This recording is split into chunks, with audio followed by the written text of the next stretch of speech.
bamubatoya nta mwunjana kwa muganga, ni munjana iyo bansenge. Iza madini, aya madini mashasha yarasanzwe ajya gusengeramo, mugabo urumva ntacyo bari baramubariye, yabara barakimumariye ibyari kumufata. Bararondera iyo bojana barabura, tuzatubona baramudusengetaniye no ku rusengero. Tuzatubona umuntu mu kanwa ifurusheti. Tinamaki ibintu muzanye n'ibintu.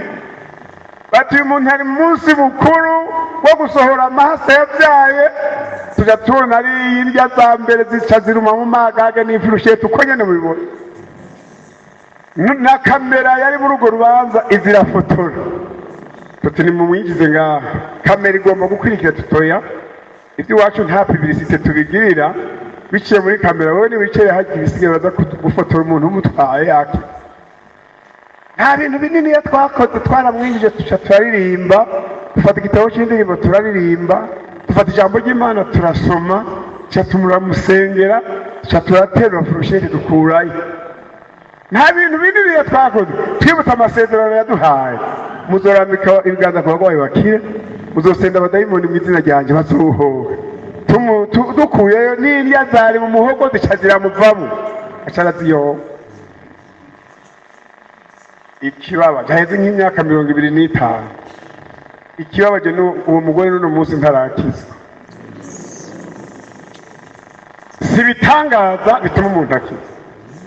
Oya, numuhamagara Imana iho umuntu, nibanga ry'Imana umuntu atamenye.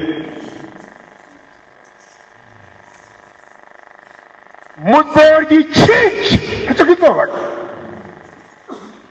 None aborya icica ntikibafate, abosenda abadayimoni bakabemerera ni bande? Saba abantu Yesu yabwiye ngo uko mugenda kose mwigishe mutubwami bwo mwijuru buri hafi. Nukuvuga umaze gukizwa nta kindi kiba gisigaye, ucuba umwigishwa wa Yesu wo kujya kuvuga ibyo ubonye muri Yesu. Namuhera iwanyu, namuhera mu bansi mu bakunzi, ugenda bavuga uti nahuye n'umukiza yamvuye, yankijije ibyaha, yankije n'indwara, kandi yarantumye ngo ibyo yankoreye nzojye kubikorera abantu. Kandi uti ninde agomba kwihana, ukamusengera. Ninde afise umugwayi, ngahari umugwayi ariho, muzane tumusengere, ukamusengera. Aho niho rero ubushobozi bwo gusenda abadayimoni bupfa. Aho niho ubushobozi bwo gukiza indwara zikomeye biva. Kubera wumviye, mugende mubwire abaremwe bose ubutumwa, ni itegeko, ni ibwirizwa, ni ordre. Nk'uko yavuye mu ijuru ajya gukiza imitima, natwe yaciye dusigarana icyo gikorwa cyo kuva aho tubaye tukajya gukiza imitima y'abantu. Namwe nimwe nk'uru rugendo nagize ngaha,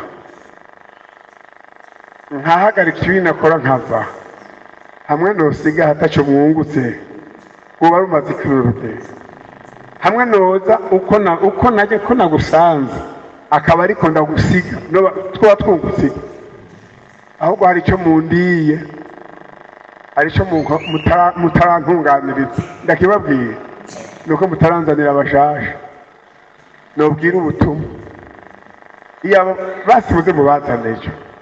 None ibi byinshi nk'ubu nina bagira ngo mwingwino mwihane, ibyo mwabyumvise izi myaka 20, ubwo hari abatarabyumva. Ubu rero mwebwe ijambo ry'iwanyu niri ngwino mwihane ko mutatwaye ubutumwa bwiza. Icyo mukwiye kwihana, ingene ibi bintu bya Yesu mutabihagazemo neza ngo mubikomeremo. Reka turirimba akaririmbo kamwe muce mukiyumvira. Imisi irahita vuba, irahita yiruka, igenda benshi bapfa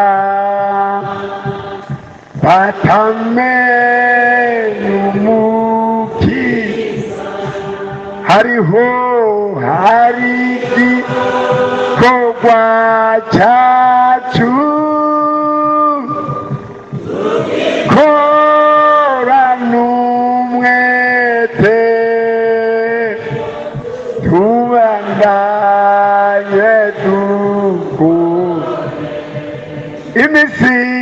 iminsi tarahe irahera irahera irahera irahera ituve hasi twese twebwe twese tukere ndarubahaye muze kuririmba hariya mushitse muririmbire mu miryango yanyu n'amajana 280 muraririmba mushitse muhira ngo iminsi irahita vuba kandi irahita yiruka nagomba runo rugendo nagize hano mu Kabumbu ndabasaba inyungu yago ibiyi yuko umuntu ava ngaha afise akababaro k'iminsi yamupfuye ko ikarengana atayiguzemwo Yesu. Iyo minsi kubabaza, iyo minsi ikubabaza. Nifuza ko wamera nk'uyu muntu ngira ndakubwire numvise amakuru yiwe. N'umuntu yabayeho yashingira intahe Yesu mu myaka yiwe yose. Ageze mu myaka 90 isaha yo gutaha iregereza ngo aje kuruhuka aje guhembwa kubyo yakoze. Acaragwara ajya mu bitaro. Amaze amayinga ngahe muri koma muri reanimation adakakaza. Bazababona umuhungu wiwe n'umukazana wiwe, bazabona igitondo kiwe yakoma ayivuyemo arazandamutse. Aca babwira ngo mbisa ngende batuje, mbisa ngende uje, mbisa ngende nje kurondera uwundi mutima naho wabumwe aho shikiye imbere ya Yesu nawe umushikirire. Mbisa mu Gifaransa havuga ngo encore une âme pour Jésus, ngo wundi mutima ndakwiye kuwushikana imbere ya Yesu, wundi mutima ndakwiye kuwushikana imbere ya Yesu. Bati muvyeyi iyo waronse irakwiye, ubu ntaho gishobora kuja mugabo icurindiriye nukuja kugererwa. Iyo waronse irakwiye. Kumbe iryo ryari jambo giragi aje gusigarana abana be. Uwundi mutima umuntu akamana inyota, uwundi mutima ndamaze kuzana imitima 1000 mugabo haracyakeneye uwundi mutima. Ko ngihumeka uwundi mutima, ko ngihumeka uwundi mutima, ko ngihumeka uwundi mutima. Bakozi b'Imana, murabona hari ikintu kimwe kiryoshe mu buzima bw'abakozi b'Imana kingana nk'ukuro uwundi mutima mushasha ushikaje kwa Yesu. Nega ndabwire shenge nta kintu na kimwe kiriho kiryoshe muri ubuzima bw'urugendo kingana no kuronka umuntu mushasha yanditswe izina mu gitabo cy'ubu. Naho umuntu yokugabira nk'igihumbi naho bihwani, naho yoguha amamiliyoni n'amamiliyoni, nta kingana no gushikana umutima umwe imbere ya Yesu. Nico cambe uwundi mutima, uwundi mutima. Muri buno buzima bw'imwemu turimwo ngo twikangure. Yaba umuntu inyuma y'ubu buzima ndabwiye, yaba umuntu yopfuye agasubira akagaruka akabona ibyo atakoze akagira ngo hinga asubire kubikora, benshi bozananye agashavu kenshi. None rero ngo tuvise kubaho kangahe? Rimwe gusa, inyuma yaho hakaza iki? Amateka. Ariko byarahishuwe. Zaba muri Daniyeli ngene havuga. Daniyeli 12. byarahishuwe. Daniyeli 12 abangene havuga ku murongo wa 3 wa 2 n'uwa 3, kandi benshi bazoba basinziriye mu ivu hasi bazokwikangura, bamwe bikangure ubugingo budashira, abandi bikangure ubumaramare n'ibiteterwa bitazoshira, kandi abagize ubwenge bazokayangana ukayangana ko mwitazanira ry'ijuru, n'abashikanye benshi ku bugororotsi bazokwakaka nk'inyenyeri ibihe bitazoshira. Amina. Byarahishuwe, byarahishuwe. Ikintu umuntu akwiye gukora akiri muri ubu buzima, imyaka tugezemo, narabwiye abantu ingene shetani yahumye amaso iki gihe tugezemo. Abantu muri no myaka yacu benshi yarabatwaye ubwoba, nta bwoba bafise nk'ubu bw'uko benshi bw'ingene benshi mu basinziriye mu ivu hasi bazokwikangura, ngo bamwe bakikangurira ubugingo budashira, abandi bakikangurira ubumaramari n'ibiteterwa bitazoshira. Umuntu yarabaye mu mwijima w'icuraburinde ku buryo ubu bwoba bwo kwiyumvira ngene umuntu ashobora kwikangura kubi, ugasanga umuntu ubwoba nk'ubwo ntabwo afise kandi yari akwiye kubugira.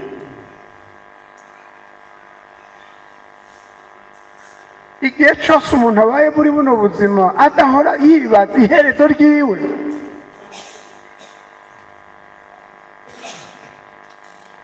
arateba akibwa ubwoba bwo kwibaza ngene ashobora kugira igihamana kibi cyo kuzogira iherezo ribi.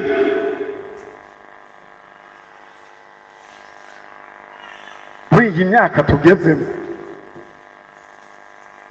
idini abantu niyo baronkeyemo inkomezi barinjiramo cyane, ariko kwinjira muri iyi nzira yo kugororoka no kugendana n'Imana byagiye bikeha.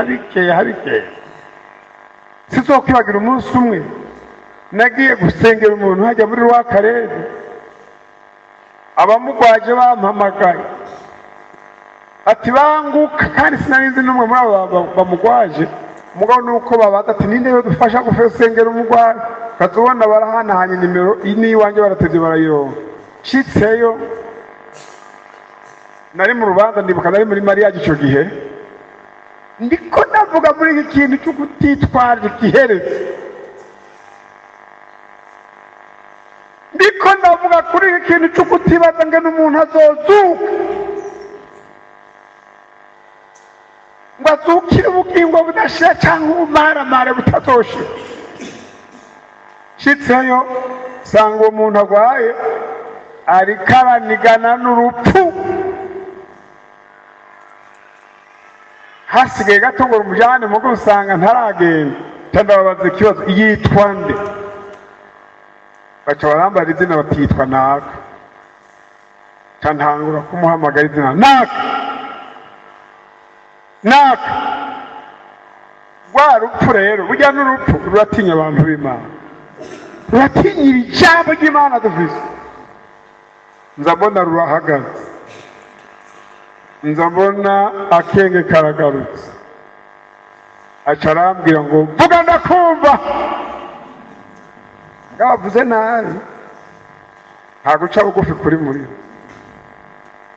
mwasi. Yari yaramuryamye, yaramukomantaza umutima igihe kirekire.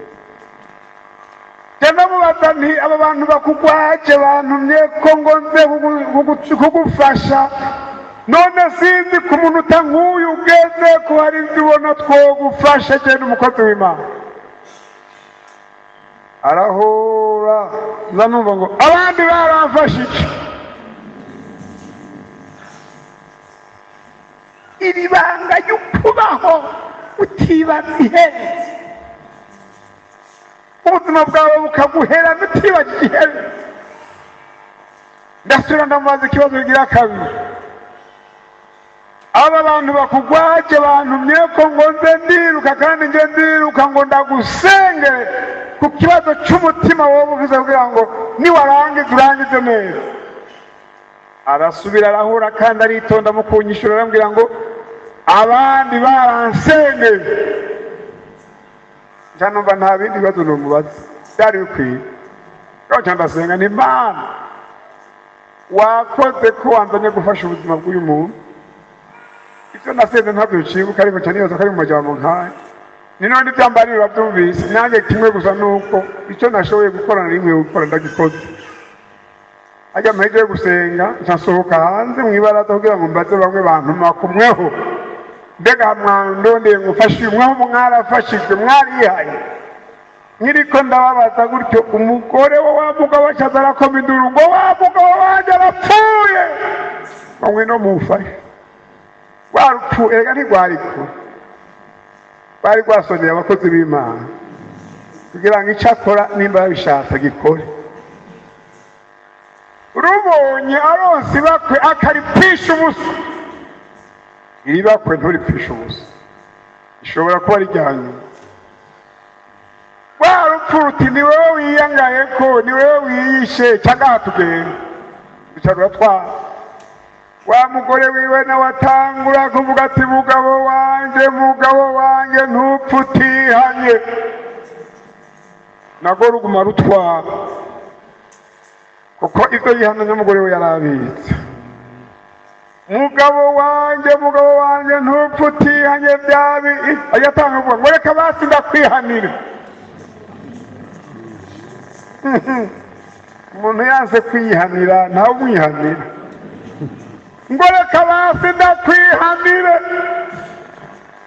acatangura kwatu ngo mugabo wanjye ntiwature bya bintu by'abapfumu wagenderamwo. Nago ruguma rutwara mugabo wanjye ntiwihane bya bintu by'abandi wiba. Nago ruguma rutwara ruca rurapfundikira ruratwara. Wa mugore aramujyana amushikanye mu nzu y'uburuhukiro, arara ngaho ijoro rimwe. Mugabo buke mu gatondo yagira ati mugabo wanjye nojya kuguhamba ntihanye nobasa nawe. Wewe wararonse ibako ryo kwihana urankura atinda urapfa utihanye, nojya kuguhamba ntihanye nobasa nawe. Sinojya kuguhamba ntihanye jewe.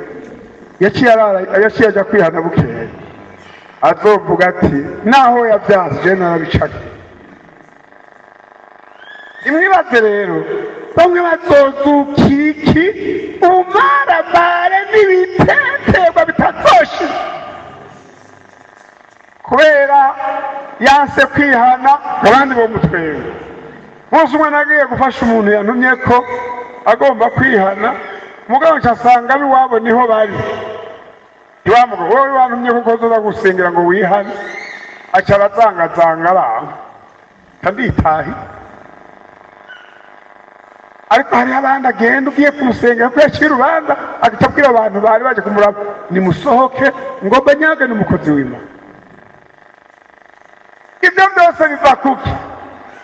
Biva ku muntu akiri muri buno buzima yaronse umwanya wo kwirimbura no kwibaza ingene ubuzima bwiwe akwiye kuzobusozera, na cyane cyane umuntu agahereza umutima kuri buno bugingo budashira. Iyo rero umuntu amaze kuburonka uyu murongo wa gatatu rero uca umubera mwiza ngo abazoshikana abandi ku bugororotsi. Ibintu biryoshe kandi bikomeye ngo bazogira gute? Bazokayangana nk'ugukayangana ko mw'itazaniro ry'ijuru, bazokwakaka nk'inyenyeri ibihe bitazogira gute? Bitazoshira. Aha rero niho hagumiye runo runganwe. Ndagupfinze abo rurunganwe bifuza kugira gute? ku by'ijuru bifuza kugira gute? Ikibaragishinga ni iki? Gukiziki agatwe ngwewe cyompa nkaritibukiramo, si icyo kiragishinga abantu? Ngwewe cyompa nkaritibukiramo, ibisigaye naho ntukayanga mugabo nkarirambararamo gusa. Ndagira ndababaza, iyo fumberi yiyumvira nk'uko, abari kugesera bari bantu, abari kuhasiga ubuzima bari bantu benshi, uhereye kuri bantu twebwe tuba twarahasigaye. Iyo avuga atewe Mana ko wanyihereye mpwemu yera, nzomuzigama kugeza usange ngaho ntware, twari kuba tuhasigaye. Umugabo ngo amaze kuronka mpwemu yera, cyumva rya jambo rivuga ngo muzohabwa ubushobozi ryari? Mpwemu yera niyagira gute? Muzoca mumbera iki? Ibyabo nabyo kunshingira intahe i Yerusalemu, Yudayi, Samariya no gushika hehe? Ku mpera y'isi. Aca araza muri Afurika.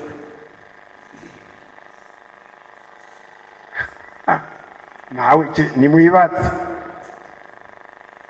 agacimbira ifumbire azoba ahagazemo, wumva uzotumberayo? Wumva uzoza guhagarara nawe? Hazoba hatinyitse, kuko abashikanye benshi kugorotse ngo bazoba bakayangana. Namwe nimwibaze, abantu bamaze gukizwa muri kino gihugu kubera ubutumwa fumbire yatagira ngene bangana. Umugabo umwe niwe ngo akiriho, umugabo umwe ngo yaraseze ati, Mama ndakwinginze sinzopfe utanyeretse amazina yanjye. Uwo muntu yitwa Pawulo ati, sinzopfe utanyeretse amazina yanjye ngo ndabe nge nasa. Pawulo yanditse mu Bibiliya, murazi ibyo yakoze, ni ibitangaza. Mana untabare, ntuzunkure mu mubiri utanyeretse amazina yanjye Pawulo. Umunsi umwe ngo ajyanwa mu iyerekwa, ngo acaye mu mitwe y'umubare ngo ntiwavuze ngo gukwiye kuzokwibonera amaso mu yandi Pawulo? Atego ngwino tumukwereke. Ngo agize araraba amaseruko ya Pawulo, ngo azabona aserutse yakaka nk'izuba, adashobora no kumuraba mu maso. Ateka ntibishobora ko ndabujya muntu nuko yaka nk'izuba, amaso aramenetse. Ni kujya se yaka nk'izuba. Kubw'iyo mpamvu ibi bintu kugira ngo umuntu abihagararemo neza, ni rya jambo twayaze nijoro, iyo ataguhishurirwa kuriho abantu bagira gute? Bigira uko bagomba. Umuhigo w'ibi bya Yesu asaba Imana ati, mishurira, ukamana inyota yo gushaka kumenya ibisumba ibyo umaze kumenya, ukamana inyota yo gushika hirya yaho umaze gushika. Ega ikindi mutari muzi, ndabapyinze, niki cyatumye Yesu agiye kuvuga ubutumwa bwiza no kugera intumwa muri mpwemu yera, ni kubera iki yaciye aduga mu ijuru, atagumye mu isi ngo ashishikare ubutumwa mu isi yose, ahantu hose bamubona. Mwibaza ngo ni kubera? Bakozi b'Imana, mwibaza ko ari kubera? Yavuze ngo icyo bakiza nuko nugira gute? Nugiye nkabarungikirana. None mwibaza hajya hanyegeye mw'ibanga yagombi sa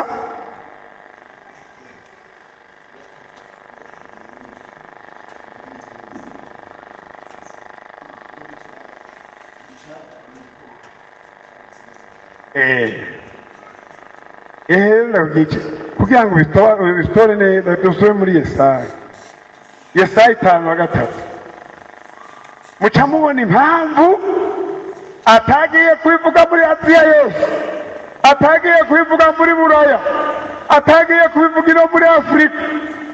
Hari icyo yagomba. Yesaya 5:3-12. Ngusome mwarimu Pasteur. Ngwino usome.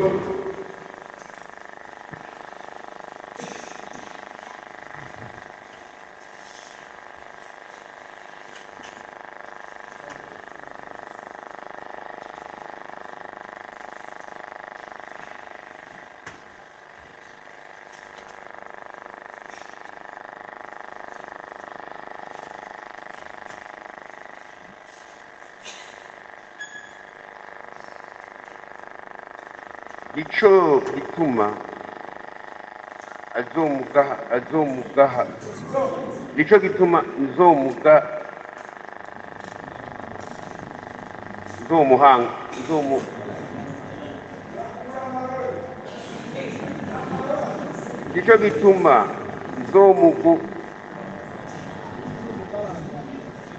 nico gituma nzomugabanganya umugabane n'abahambaye, kandi nzogabura iminyago n'abanyenkomezi, kuko yasutse ubugingo bwiwe akageza ku rupfu, agaharuranwa n'abanyabicumuro. Nyamara ubwiwe yishize icaha abenshi, kandi asabira abanyabicumuro. Bakeneye amahoro ariko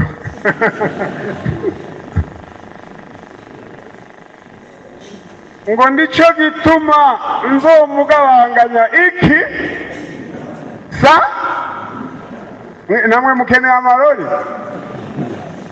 Nico gituma nzomugabanganya iki n'abaki, kandi azogabura iminyago n'abaki. None mwari muzi abo bahambaye n'abo banyenkomezi ko ari bande? Ndabahaye ijambo, bakozi b'Imana, urifise nagishure, ni bande? Aha rero iyi myaka tugezemo, umuntu yagiye kureka n'abantu bakavuga ukumva ibyo babona. Aba banyenkomezi, aba bahambaye ni bande?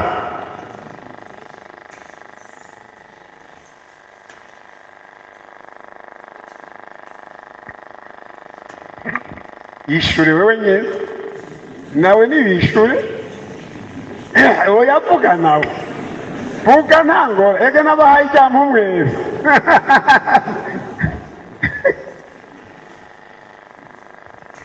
Ikibazo si ugutuma umwana. Nyasubiremo rero gusoma, muramfasha basha.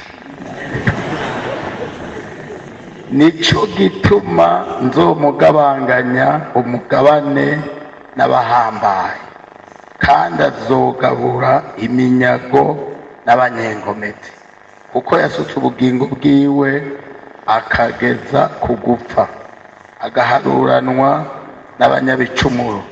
Nyamara ubwiwe yishize kw'icaha ca benshi, kandi asabira abanyabicumuro.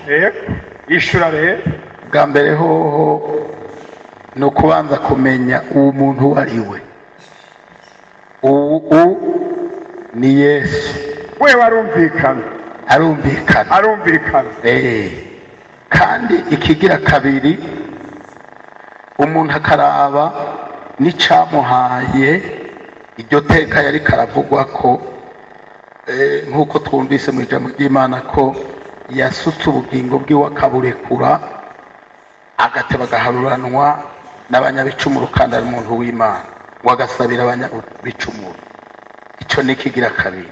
Ica gatatu rero, aba bahambaye nibo mutubajije. Nabo banyenkomezi, inge rero dufashanye kwiyumvira ku gusangira n'abahambaye. turiko turaraba mu isezerano rya kera, turavye mu isezerano rya kera hariho abantu bakora ibi bikorwa bikomeye vy'Imana, bari bararobanuwe ku rwego rwo hejuru, abantu bahambaye bari bahagarariye amabwirizwa y'Imana, babikora mu cubahiro gihambaye. Mu isezerano rya kera we arakora nk'userukiye isezerano rishasha. Aha turi ku ruhande rw'abantu. Imana imuha rero gukora neza, bariko barambunira urugohe. Inge dushike ku bandi bantu mu rwego rw'impwemu naho dukwiyumvira, kuko hari ijambo utarihawe riragoye. Mu rwego rw'impwemu naho hariho abantu bahambaye cane mw'ijuru. Dusomye muri Bibiliya ivuga ngo itanga itegeko yuko abari mw'ijuru bose aboroshe n'abahambaye bikubita imbere yiwe. Aho ngera rero, ngeraho ibisigaye ni mwebwe mwatumwe. ntawo kungana. Ikibazo cyamara ikibazo. Je nibaza yuko kuri bwa rya jambo twumva ngo turabami n'abaherezi, umuntu amaze kuba umwami akaba umuherezi mu buryo bw'impwemu, abahambaye bakomeye. Abanyankomezi rero ni twebwe abakristo turi mu mpwemu yera. ngo ni twebwe abakristo turi mu mpwemu yera. uko niyumvira kuko ikibazo kiragoye, ni uko nyine ko bivuga ngo ishengero n'umugeni wa Kristo. Hanyuma rero umugabo yagize ubukwe asangira n'umugeni, tuzosangira rero na Yesu tugabanganye ibyo Imana imuhaye, ko turi ishengero ryiwe.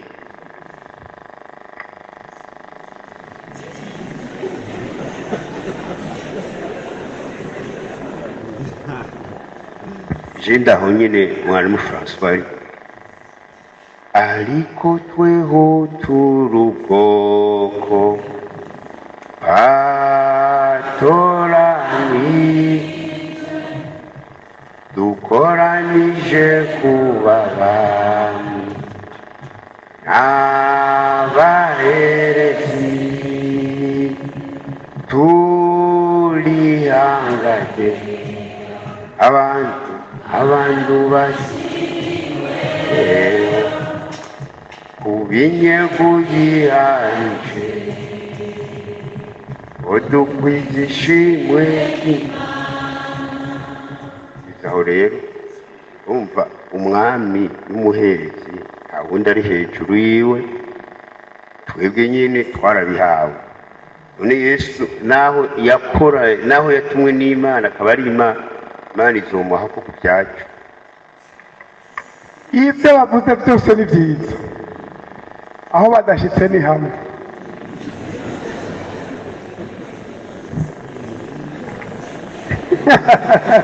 Mangaruke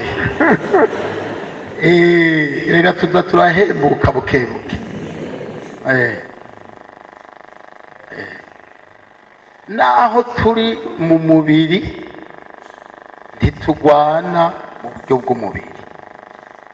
Hanyuma rero nk'uko abandi bavuze, mu byo twakuye muri aka gakiza, ijambo ry'Imana rirahindura umuntu, rimuhinduye agateba agashika ku rwego rwo kubatirizwa mu bushobozi bwa mpwemu yera, akaba umuntu akomeye mu gakiza, akagira n'inkomezi muri we za mpwemu w'Imana, akaba umuntu akomeye. Rya jambo rero Yesu yavuga ngo ndagiye ariko sinzobasiga nk'imfuvyi. Mwebwe urabona ko mfise umwanya mutoya wo gukora, mwe muzokora n'ibibiruta. Hariho rero igitabo c'Abaheburayo igice ca 11, ababaye abahizi mu kwizera bamwe bibiri ngo ntazomara ngo ntamaramazwa no kwitwa imana yabo. Bajya rero barakoze ibikomeye nk'abanyengomezi. Na twebwe abuno munsi turiko turakora nkago. We rero ntiyigungirako, we rero ntagomba kuvyikumakumirako. Nitwatahuruka amahoro tunesheje imbere y'Imana, tuzoba twiswa abahambaye, tuzogabura dusangire. Nawe nyene yaravyemeye. Ahandi ndakuye inkofero.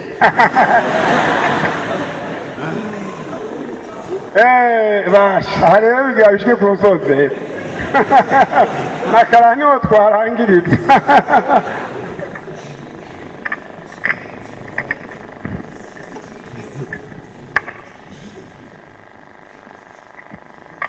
Kubaho nabonye ko amaye gusangira kugabanganya hamwe n'abahambaye ni harya mu Bifilipi hamwe twasomewe ejo. Urabona ko yemeye gukora icyo gikorwa Imana yamuhaye. Yaciye ashikwa hejuru cyane, nawe yarabarushije yitwa ko bahambaye, ko yaciye aronga izina irengeye amazina yose ajya mu Bifilipi igice cya 2 ku murongo wa 9. Yakoze icyo gikorwa Imana yamuhaye cyo gucungura abantu.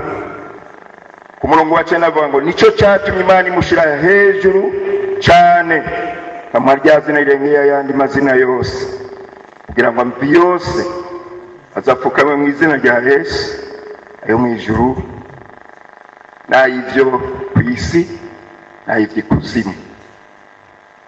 Kandi indimi zose zizature yuko Yesu Kristo ari uhora ngo biheshe Imana Data wa twese icyubahiro. Rero Imana yamuhaye icyo cyubahiro kuko niwe yaracihaye, nawe kuko yemeye guca bugufi munsi y'ukuboko kw'Imana. Murakoze. Ngaha Pasteur atsindagiye ibivuga ngo nzomugabanganya umugabane n'abahambaye. Urumva Yesu urukundo yadukunze bagiye inama n'Imana, yaramenye ngo niyakora icyo gikorwa nk'uko mubyumvise ngo kizomushira hejuru cyane. Mugabo aca bipanga uku gukurikira, aravuga ati naho nzoshirwa hejuru singomba kuzoshirwa hejuru cyenyine. Ubwo n'urukundo rukomeye dukunda, ngomba kuzohako n'abandi baze baronkeko. Nimba zoronka ipete y'ubugenerale bwo mu rwego rwo hejuru, ati harakwiye kubaho n'abandi bagendero bato bato, harakwiye kubaho ba koroneli, ba majoro, babandi nabo nyene bazotambuka bakanyiganyiza ijuru. Naje niwe nabo ni bande? Twebwe bande abera bari kubiri. None ntumvise ngene Daniyeli yabavuze, hari abazonyiganyiza isi mu gushikana benshi hehe ku bugororotsi. Hari ikindi mwavuze nagomba ntunganye, bagiye bo mu Baheburayo babaye barurangiranwa, nibyo barabaye barurangiranwa, mugabo tweho yadushize hejuru yabo, yaratudugije hejuru cyane. Kubera iki? Muribuka igihe kimwe yabagiye abigisha ngo muvuye kuri abandi, bari bavuye kuri abo Yohana Umubatiza, ngo ujya ngo mubabyawe n'abagore ngo nta n'umwe muruta, mugacongera ko nakandi ngo ariko mutoya mu bwami bwanje aramuruta. Ni ukuvuga ababaye abahanuzi bose. Twebwe ari dupandisha juu, yatudugije kutimenya. Ikibabaje gusa nuko tutiyizi, ko erega bariya nibyo yarabacunguye kandi yarabimuriye paradizo barahandi hantu, ariko ntibari mu mugabane w'abakowe amaraso. Twebwe turi mu wundi mugabane wo hejuru. Nicyo gituma dukwiye kumenya abo turibo. Burya shetani we waraza abo turibo. Ikindi gihe nk'uwundi mugabo umwe yarasenze, yarashoboye gusenda abadayimoni b'ibigatanya bari mu muntu, baramuvamo baragenda. Mugabo imbere yuko bagenda bavuze ngo naho muturungire tugende ngo tugira tugende tuvuze. Abo n'abadayimoni ngo hari icyo tugira tugende tuvuze. Ngo abakristo ngo muri bijuju,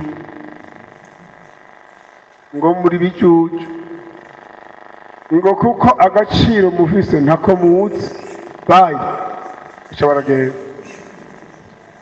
Agaciro mufise ntimukazi,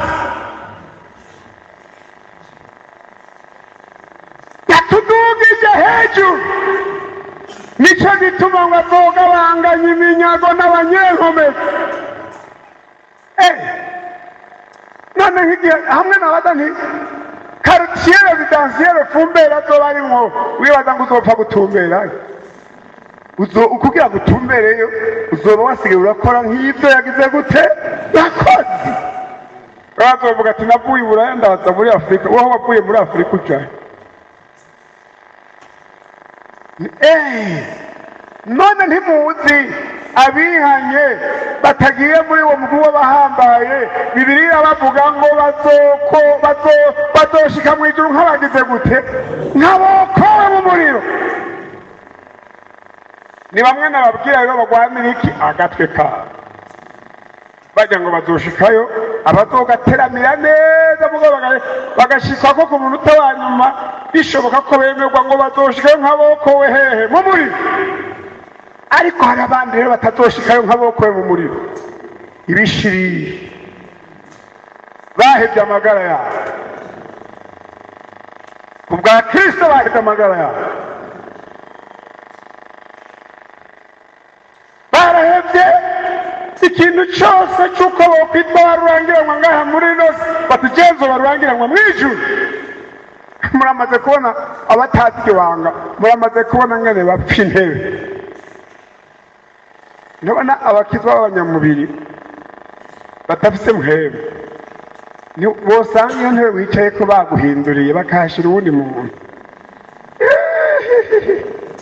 Intambara zose ke bahazane nk'umuntu w'umupagani yagiye kwihana bahamwicarike. Mwamaze kumparuruka mwampazi, aho kuvuga ngo haleluya Imana yazanye umuntu mushasha, umuntu urugamba rurasekera.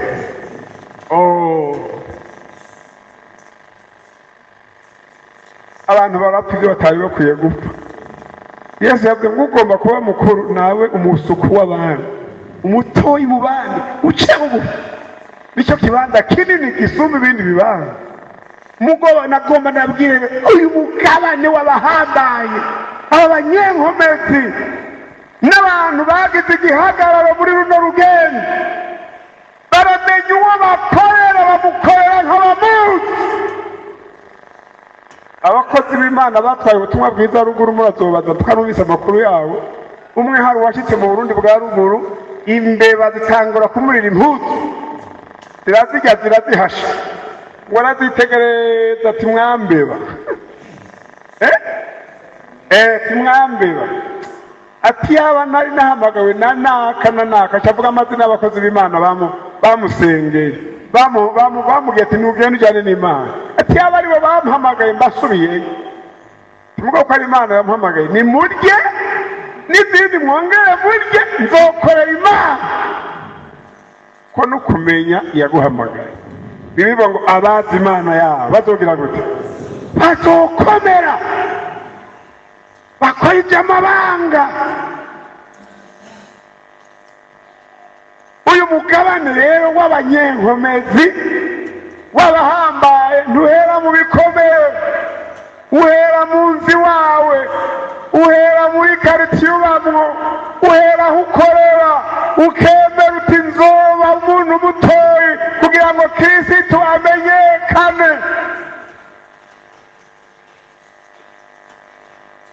amenyekana.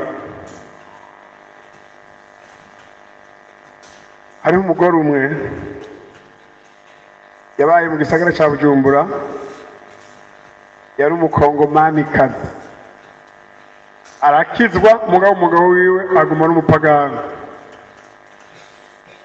Aca arasenga Imana ati, Mana uyu mugabo wanjye nzomubera itara gute, nzomubera itara gute kugira ngo nawe nzomushikane ku gakiza, kandi inzira y'umusaraba ntiyoroha, iragora.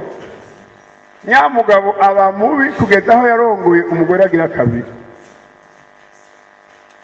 Hanyuma nyamugore w'umukiristo arabimenya ko umugabo we yarongoye umugore agira kabiri, ntiyigera amuhangara ngo amutuke, ntiyigera amuhangara ngo amwagirize ibyo byaha yakoze.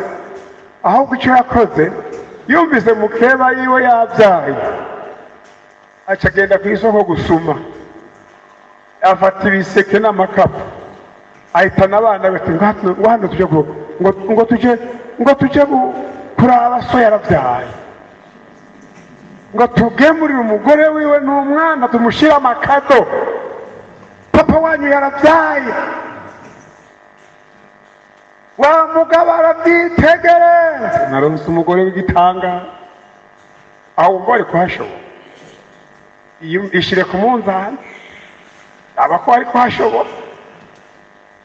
Hanyuma rero wa mugore aguma muri iyo nzira yo guca bugufi. Wa mugabo rero igihe cyo kuva mu isi kiragera, acahamagara umugore ati, wa mugore wanjye, nari kugutuma ukajya kunzanira umukozi w'Imana nyihanisha. Ati, mugabo nta wundi mukozi w'Imana nabonye akuruta, ngwino ndakwaturira ibyaha byose nakoze, usengere Imana inyemere. Hanyuma aramusengera, arangiza urugendo ajya mu ijuru. None uwo mugore mwumva atakoze igikorwa cy'abantu bahambaye. Aho rero niho akabirya kari, kwihanganira intambara zose muhana kugira ngo abakizwa bashishikare kuboneka, abaguye babyuke, ukaba hata muntu n'umwe mufitanye ikintu na kimwe yo kurondera ko cy'urwango cy'inzigo cyiga, mugabo ukabaho wifuza ngo abantu bose baze bajye mu ijuru. Uwo ni wo mutima wari murinde. Kristo Yesu yarihanganiye. Namye soma muri ya minsi ya Pasika, narasomye amasentare Yesu yacishijwemo. Yacishijwe imbere y'amasentare ashika kuri 6, kwa Anasi, kwa Kayafa, imbere y'abashingantahe cyangwa abanyekombe. Yari sentare ya 3. Acishwa kwa Pilato, ashishwa kwa Herode, acaherukira kwa Pilato. 6 aho hose baramubaza ngo wavuze iki, abakwagiriza ibi n'ibi, mu kubishyura yabishyura gute? Yarihorera, akihorera. Kubera iki yahoze? Yagize ati, nkaramuka nisiguye baba bacira ubwo kundekura, ntahe mbega yataha. Hari guhomba nde? Twari guhomba. Nawe ku bwacu agira gute? Arihorera. Yakuye ururimi mu kanwa, kiretse igihe bamwata ati, uri umwana w'Imana, urarivuze. Ariko ahandi bamwagirije ibi cyangwa biriya, yaca yihorera kugira ngo aducungure. Hajya rero mwumvise ngo azugabanganye iminyago n'abahambaye, ngo kuko yasutse ubugingo bwiwe kugeza no kugupfa. Abo bahambaye bo mu isi aribo twebwe nitwakora nk'ibyo yadutegetse gukora, hari ibyo dushobora n'ibyo tutari gushobora. Wewe icyo yakoze ntitwari bugishobora, azoturusha neza. Ariko yaradusigiye umugabane, yaradusigiye uwo mugabane. Rero guhera uno munsi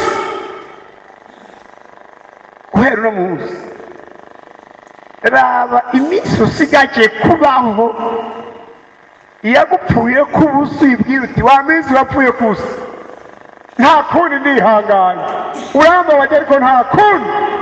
Ariko iminsi usigaje kuba uhereye kuri uno munsi, ugwanire kuba mu mugwi w'abahambaye n'abanyenkomezi bariko barakora ibishoboka byose kugira ngo Gehinomu izibure n'umwe, ijuru naryo rize ryuzure. Ndiko ndabivuga wumva umengo ntibyoshoboka, ariko ntibigoye. Nyene bigenda niki, namwe nimwibaza nk'ubu wo gutuma akakubwira ati ejo utazanye umuntu mushasha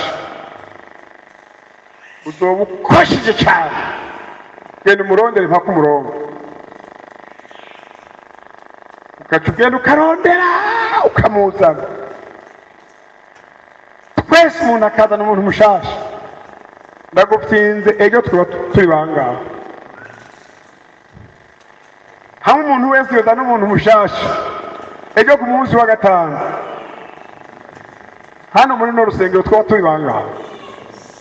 Oya si benshi, mbwira igitigiri kandi kiraza.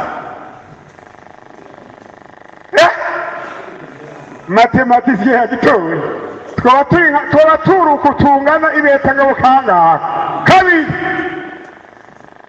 Okay, umuntu agacakomera amashi ati mwakoze Imana ibahezagire, ati mugabo n'ubu ndabasubije subirayo. Muntu wese na mwebwe mwaje ngaho uno munsi, ejo umuntu azonazanye umunyabyaha umwe kwa Yesu. None igihe cyo kuwa Mungu twaba turi bangahe? Twaba turi ico gitigiri cejo cyuko twongeye ko kabiri, icyo gitigiri cejo coca ciyongera kandi kabiri. None dushishiye gukora uko, umva Gehinomu tutaba turiko turayikuramwo abantu, twaba turiko turazida ubwami bwa shetani, mugabo turiko turatsindagira ubwami bwa Yesu. None rero ikikubujije ndakizi, ntiwaruzi yuko tuzogabanganya imigabane na Yesu nk'abahambaye. Niyo mpamvu rya jambo ryamwebwe rero mwamye muvuga rero ngoma nari bibutse rivuga ngo ariko muzohabwa ubushobozi bwayo. Vuga ibikurikira rero, vuga ibikurikira rero byiki nico kibuze rero. Naho woronka mpwemu yera akagutigitiramo ngo ntutambuke uje kurondera amafi hariya iyo yapatereye mu kiyaga, aricyo bacuruza. Muzombera kandi muzohabwa ubushobozi mpwemu yera niyabazana, uzoca bumbera ibyabo byo kujya kushingira intara i Yudaya, i Samariya no gushika ku mpera y'isi. Mwibuke ijambo Yesu yabwiye abigishwa biwe amaze kubabwira akabasanga ku kiyaga, yabwiye ati ubwo burovyi imyaka mumazemwo irahagije, nkurikira nzobagira iki?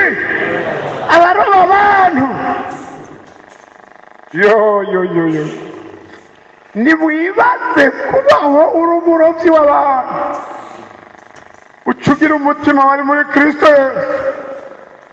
Nimwibuka umunsi umwe umugore avuye i Samariya yarushe yagowe, umusambanyikazi. Yesu aramuraba ngene ariko araza, yaragowe yaza kuvoma saa sita kubera gutinya we yatwaye abagabo akanka ko batohurira kwiriba. Nawe Yesu aravuga ati abo nyene bagowe nibo banzanye. Aca aragenda buhoro barahurira. Mugore n'amazi yo kunywa. Undi ati ntayo ndaguha, wewe uri umuyuda nanjye ndi umusamariya, ntiduhana amazi. Ibyo bikunaniye jewe ndashobora gukora igisumba ibyo, basi kutayampaye yansabe. Urinde wewe ugomba kumpa amazi, kandi abwira ngo amazi ndaguha niwayanywa tuzosubira kugira inyota ukundi. nawe yari afise inyota imwishe yo gutwara abagabo b'abantu. baraganira wa mugore arateba arayishurirwa ko atari kayaga n'umuntu asanzwe.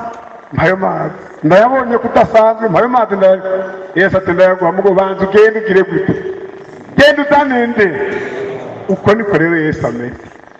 Nashaka ko tunywa amazi twenyene, amazi y'ubugingo atanga ntagomba ko tuyanywa twenyene. Genda uzana abandi ndayabahana. Ujya mugore yazanye abantu bangahe? Igisagara cyakirashwa abantu na Nyagisagara nacyo babonye yabahaye guma turindire ntituyanyoye twese. Hariho abandi bo muri kano karere bataje nabo nyene barindiriye. None ndarangije,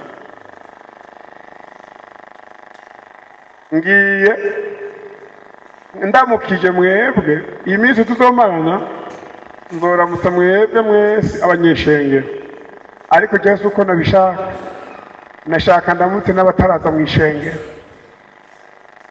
Nagira ndababaza no baramutsa byogenda gute? Nuko noshika mu mazi wabo suko no bagutuma ukagenda ukabaza irukanga ubaza. Ega narigeze kujya kuvuga ubutumwa ahantu kw'ishuri rimwe, shitseyo nitegereza wandaho nitiro y'umuhego biranka ko nshishikara cyane. Nabwo mw'abanyeshuri sishishikara kuvuga ubutumwa mutagiye kuzana abandi, banza mugende muzane abandi bari bakwiye kuba ngaho bataje. Iruka ega bacoje kubaza.